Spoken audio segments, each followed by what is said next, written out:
அஸ்ஸலாமு அலைக்கும். Hi friends, hope எல்லோரும் நல்லா இருப்பீங்க சொல்லி நினைக்கிறேன். நாங்களுமே ரொம்ப நல்லாயிருக்கோம். இது வந்துட்டு லாஸ்ட் சாட்டர்டே அன்றைக்கி இஃப்தாருக்கு ரெடி பண்ணும் போது எடுத்த விலாகு. நாங்கள் வந்துட்டு அன்றைக்கி என்னென்ன ரெடி பண்ணியிருந்தோம் அப்படின்னு சொல்லிட்டு வீடியோக்குள்ளே போய் பார்க்கலாம். அன்றைக்கி ஈவினிங் போகலாம் வந்துட்டு ஒரு 4 மணிலேருந்து நல்லா வந்துட்டு காற்றடிக்க ஆரம்பிச்சிருச்சு. ஒரு 5 மணி போலலாம் வந்துட்டு நல்லா மழை வரவும் ஆரம்பிச்சிருச்சு. சரி, நம்ம இஃப்தாருக்கு வந்து ரொம்ப சிம்பிளாக ரெடி பண்ணலாம் அப்படின்னு சொல்லிட்டு இன்ஸ்டண்ட்டாக பருப்பு வடை தான் செஞ்சுருந்தேன். பருப்பு வடைக்கு வந்துட்டு சுடு தண்ணி வச்சுட்டு ஒரு 3 கப் அளவுக்கு பருப்பு எடுத்துக்கிட்டேன். அதில் ஊற்றி நல்லா க்ளீன் பண்ணிவிட்டு அதுக்கப்புறம் அது மேலேயே வந்துட்டு இன்னும் கொஞ்சம் சுடு தண்ணி ஊற்றி ஒரு 20 மினிட்ஸ் போல் வந்துட்டு ஊற வச்சுட்டேன்.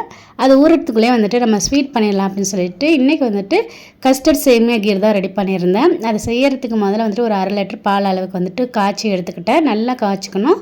நல்லா காய்ச்சின பிறகு வந்துட்டு சேமியா வந்துட்டு ஒரு 1/2 கப் அளவுக்கு சேர்த்துக்கிட்டேன். சேர்த்து ஒரு நம்ம 5 நிமிஷத்துலேயே கலரி கொடுத்தோம்னா வெந்துடும். நல்லா கலரி கொடுத்துடணும், இல்லைனா வந்துட்டு அடியில் வந்து பிடிச்சிக்கும். இந்த மாதிரி வந்த பிறகு வந்துட்டு நான் கஸ்டர்ட் பவுடர் வந்து குட்டி டீஸ்பூனில் 3 டீஸ்பூன் எடுத்திருந்தேன். பெரிய ஸ்பூனாக இருந்தால் 1 ஸ்பூன் அளவுக்கு போதும்.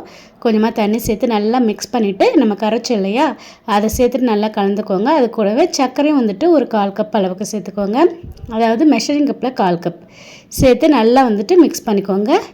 இதுவுமே கட்டி இல்லாமல் நல்லா வந்து மிக்ஸ் பண்ணிட்டுனா சூப்பராக வந்துட்டு திக்காக ரெடி ஆகிடும். அதுக்கப்புறம் ஒரு பச்சை வாசனைலாம் போயிட்டு நல்லா திக்கான பிறகு ஸ்டவ் ஆஃப் பண்ணிவிட்டு நல்லா ஆற வச்சுக்கணும். இதில் நமக்கு தேவையான ஃப்ரூட்ஸு, அதுக்கப்புறம் வந்துட்டு ட்ரை நட்ஸு, டேட்ஸு, அப்புறம் வந்துட்டு நம்ம ஊற வச்சுருந்த சப்ஜா சீட்ஸ் எல்லாம் சேர்த்து நல்லா மிக்ஸ் பண்ணிவிட்டு அது மாதிரி இன்னும் கொஞ்சம் வந்துட்டு கார்னிஷ்காக வந்துட்டு நட்ஸ் தூவி போட்டுட்டு ஃப்ரிட்ஜில் வந்துட்டு ஒரு 1 to 2 மணி நேரம் வச்சு எடுத்தோம்னா சூப்பராக வந்து செட் ஆகி சூப்பராக இருக்கும். கஸ்டர்ட் கீரை வந்துட்டு ஃப்ரிட்ஜில் வச்சுட்டு நம்ம வடைக்கு ஊற வச்சுருந்த பருப்பு வந்துட்டு நல்லா ஊறி இருந்தது. அதை வந்து மிக்ஸி ஜாரில் வந்து சேர்த்துட்டு தண்ணி இல்லாத சேர்த்துக்கோங்க.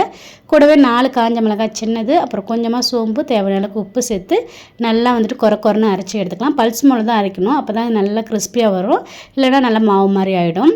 அதுக்கப்புறம் வந்துட்டு ஒரு பெரிய வெங்காயம், ஒரு கொத்து கருவேப்பிலை, கொஞ்சமாக வந்துட்டு கொத்தமல்லி தழை சேர்த்துட்டு வந்து நல்லா மிக்ஸ் பண்ணிவிட்டு வாசனைக்காக ஒரு 2 பச்சை மிளகாவும் சேர்த்து நல்லா மிக்ஸ் பண்ணிவிட்டு குட்டி குட்டியாக உருண்டை பிடிச்சி நல்லா மெலிசாக தட்டி போட்டால் நல்லா கிறிஸ்பியாக இருக்கும். நோம்பு கஞ்சியோடு வச்சு சாப்பிடும்போது செம்ம டேஸ்ட்டாக இருக்கும். நீங்களும் என்னைக்காவது வந்துட்டு பருப்பு வடைக்கு பருப்பு ஊற வைக்க மறந்துட்டிங்கன்னா இந்த மாதிரி ட்ரை பண்ணி பாருங்கள். நல்லா கிறிஸ்பியாக சூப்பராக வரும்.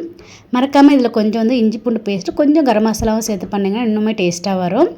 அப்புறம் நோம்பு திறக்கிற டைமும் ஆகிடுச்சு. எல்லாத்தையும் எடுத்து வச்சு அன்றைக்கி வந்து நோம்பு வந்து ரொம்ப சிறப்பாக முடிச்சாச்சு. வடை, அப்புறம் வந்துட்டு கீர் நம்ம ரெடி பண்ண கஸ்டர்ட் கீர், அப்புறம் ஃப்ரூட்ஸ்லாம் வச்சு நோம்புலாம் திறந்து முடிச்ச பிறகு வந்துட்டு டின்னருக்கும் அடுத்த நாள் வந்துட்டு சகருக்கும் சேர்த்து வந்துட்டு பிரியாணி ரெடி பண்ணுறதா இருந்தது. 1/2 kg பிரியாணி.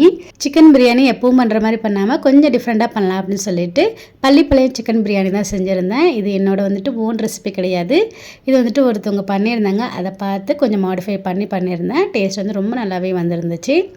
ஒரு சட்டியில் வந்துட்டு கொஞ்சமாக எண்ணெய் சேர்த்துட்டு பட்டை, லவங்கம், அது கூடவே சோம்பு போட்டு தாளிச்சிட்டு கட் பண்ணி வச்சுருந்த ஒரு 30 சின்ன வெங்காயம், அது கூடவே வந்துட்டு ஒரு 10 காஞ்ச மிளகாய். காரம் வந்துட்டு நான் வந்து கொஞ்சம் கம்மியாக தான் சேர்த்துக்கிட்டேன். நம்ம வந்து நோம்பு திறந்துட்டு சாப்பிட போகிறோம் அப்படிங்கிறதால. நீங்கள் வந்துட்டு கொஞ்சம் காரம் அதிகமாக சாப்பிட்னா கொஞ்சம் சேர்த்துக்கலாம். விதை இல்லாமல் சேர்த்துக்கிட்டேன். அது கூடவே 2 கொத்து அளவுக்கு கருவேப்பிலை, அப்புறம் வந்துட்டு 1/2 ஸ்பூன் அளவுக்கு இஞ்சி பூண்டு பேஸ்ட்டு, ஒரு தக்காளி சேர்த்து நல்லா வதக்கிக்கிட்டேன். அதுக்கப்புறம் 1/2 கிலோ அளவுக்கு சிக்கனை எடுத்து வச்சுருந்தேன். அதையுமே சேர்த்து எண்ணெயில் ஒரு 2-3 நிமிஷம் வதக்கின பிறகு தேவையான அளவுக்கு உப்பு, கொஞ்சமாக காஷ்மீர் மிளகாய்த்தூள், கொஞ்சம் மஞ்சள் தூள் சேர்த்துட்டு நல்லா வதக்கிக்கிட்டேன்.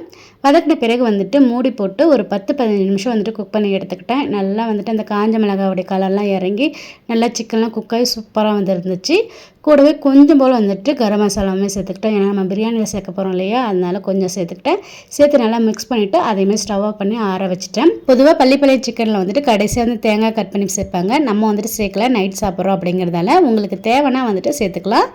நம்ம வந்துட்டு எல்லாம் ரெடி பண்ண பிறகு வந்துட்டு ஸ்டவ் ஆஃப் பண்ணிவிட்டு எப்பவும் போல் வந்துட்டு ரைஸை ரெடி பண்ணிக்கிட்டோம். ரைஸ் வந்து ப்ளைன் ரைஸ் மாதிரி தான். நான் வந்துட்டு கொஞ்சம் போல் வந்துட்டு சிக்கன் சேர்த்து ரெடி பண்ணியிருந்தேன். அந்த சிக்கனோட ஃப்ளேவர் வந்துட்டு ரைஸில் இறங்கணும் அப்படிங்கிறதால சட்டி வச்சு சட்டியில் வந்துட்டு எண்ணெய் சேர்த்துட்டு அதில் பட்டை, லவங்கம், ஏலக்காய், அது கூடவே வந்துட்டு கல்பாசிலாம் சேர்த்து வதங்கின பிறகு 4 பெரிய வெங்காயம், அது கூட கட் பண்ணி வச்சுருந்த மல்லி, புதினா நல்லா சேர்த்து வதங்கின பிறகு கொஞ்சமாக பிரியாணி மசாலா, கூட வந்து காஷ்மீர் மிளகாய் தூள் சேர்த்து நல்லா வதக்கின பிறகு வந்துட்டு ஒரு 2 ஸ்பூன் அளவுக்கு இஞ்சி பூண்டு பேஸ்ட் சேர்த்து நல்லா வந்துட்டு வதக்கிட்டோம். நம்ம வந்துட்டு போடுற மசாலா வந்துட்டு நம்ம ஆல்ரெடி ரெடி பண்ணி வச்சுருந்தோம் இல்லையா பள்ளிப்பாளையம் சிக்கன், அதையும் கணக்கில் வச்சுட்டு தான் ரெடி பண்ணணும். அதுக்கப்புறம் 2 தக்காளி கட் பண்ணி வச்சுருந்தேன், அதையும் சேர்த்துக்கிட்டு அப்புறம் 3 பச்சை மிளகாய் சேர்த்து நல்லா வதங்கின பிறகு தேவையான அளவுக்கு உப்பு, அப்புறம் நம்ம எடுத்து வச்சிருந்தோம்லே சிக்கன் கொஞ்சம் தான் எடுத்து வச்சுருந்தேன். அது கூடவே 1/4 கப் அளவுக்கு தயிரும் சேர்த்து நல்லா வந்து மிக்ஸ் பண்ணிக்கணும். பச்சை வாசனை போக நல்லா மிக்ஸ் பண்ணிவிட்டு மூடி போட்டு வந்துட்டு ஒரு 10 நிமிஷம் வந்துட்டு வேக வச்சுக்கலாம். அந்த சிக்கன் மசாலா எல்லாம் ஒன்றா பைண்ட் ஆகி வேகிற வரைக்கும்.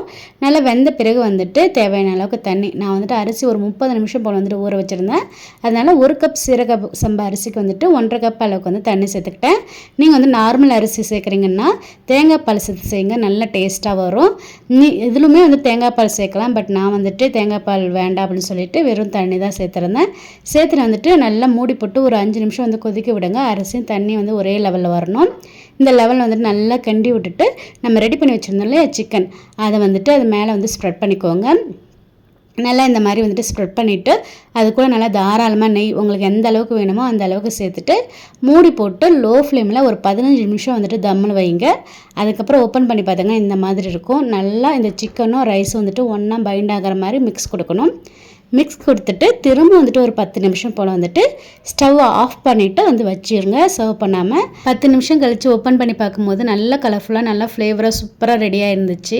நம்ம சேர்த்துருந்த காஞ்ச மிளகாவோட ஃப்ளேவரு, அதுக்கப்புறம் காஞ்ச மிளகாவோட கலரு, அது கூடவே இந்த கருவேப்பிலை சேர்த்துருந்தேன், அதோடைய வாசனை எல்லாம் சேர்ந்து செம்ம சூப்பராக இருந்துச்சு. ஒரு டிஃப்ரெண்ட் டேஸ்ட்டாக இருந்துச்சு. கண்டிப்பாக வந்து ட்ரை பண்ணி பார்க்கலாம். ஒரு டிஃப்ரெண்ட் ஃப்ளேவரோட பிரியாணி சாப்பிட்ட மாதிரி இருக்கும். அவ்வளோதான், இந்த வீடியோ இதோட முடியுது. இந்த வீடியோ பிடிச்சிருந்தா லைக் அண்ட் சப்ஸ்கிரைப் பண்ணுங்கள். தேங்க்ஸ் ஃபார் வாட்சிங்.